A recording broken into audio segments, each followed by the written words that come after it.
36 boats, a rapid strike force of piracy's most aggressive and reckless elements, emerging from the shallow coastal fog like phantoms. They believed that speed and surprise were their greatest weapons, that a swift, violent ambush could cripple a larger, more powerful foe before it knew what hit it. Their target was the USS Typhoon, a Cyclone-class coastal patrol ship, a nimble but lethal guardian of the sea lanes. They saw a smaller U.S. Navy vessel, a target they thought they could overwhelm through sheer localized force.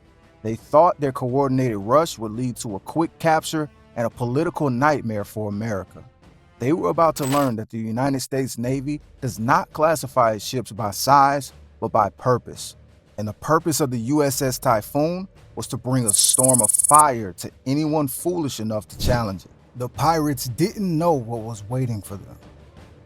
The USS Typhoon, a Cyclone-class patrol ship, moved with a predatory grace through the misty, dawn-lit waters close to a hostile shore. At 170 feet long, it was smaller than the Navy's destroyers and cruisers, but what it lacked in size, it more than made up for in speed, agility, and a ferocious arsenal packed into its sleek frame. Armed with a stabilized Mk-38 25mm chain gun, 50 caliber heavy machine guns, and a battery of Mk-19 automatic grenade launchers, it was a floating ambush predator designed for exactly this environment.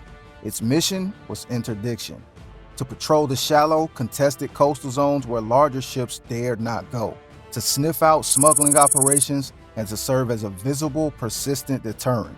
To its crew of 36 Navy sailors and SEALs, it was another tense, quiet morning. Every sense attuned to the radar and the horizon, where the mist could hide anything. But this quiet morning is about to explode into chaos.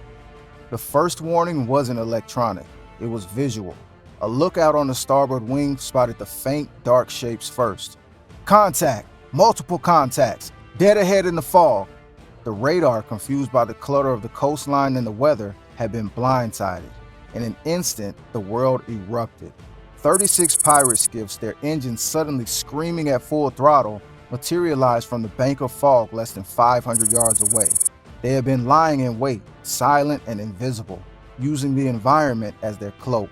This was no broad assault. It was a focused spear-point attack designed to punch through the Typhoon's defenses in one violent, decisive moment.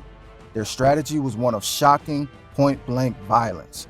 They came not in waves, but in a single concentrated swarm, all 36 boats converging on the patrol ship's bow. Their goal was to get so close, so fast, that the ship's powerful weapons couldn't depress enough to target them, to become a cloud of gnats attacking a giant's face. But they didn't think about what happens the instant they closed that last 100 yards. Rocket-propelled grenades streaked across the narrowing gap, slamming into the Typhoon's superstructure. The concussive blasts rocked the ship. Heavy machine gun fire raked the deck, pinging and sparking off the armor plating. The element of surprise was total and devastating. The pirates, screaming and firing wildly, closed to within 50 yards in a matter of seconds, already throwing grapnels. On the bridge, the captain, a seasoned lieutenant commander, didn't flinch. The ship was designed for this.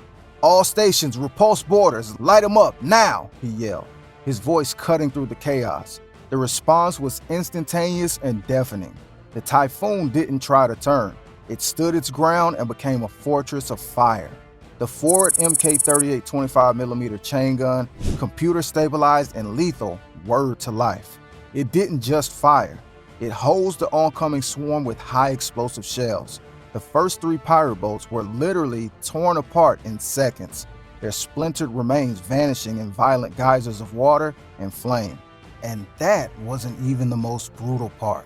But the pirates kept coming, weaving through the carnage, their numbers still overwhelming.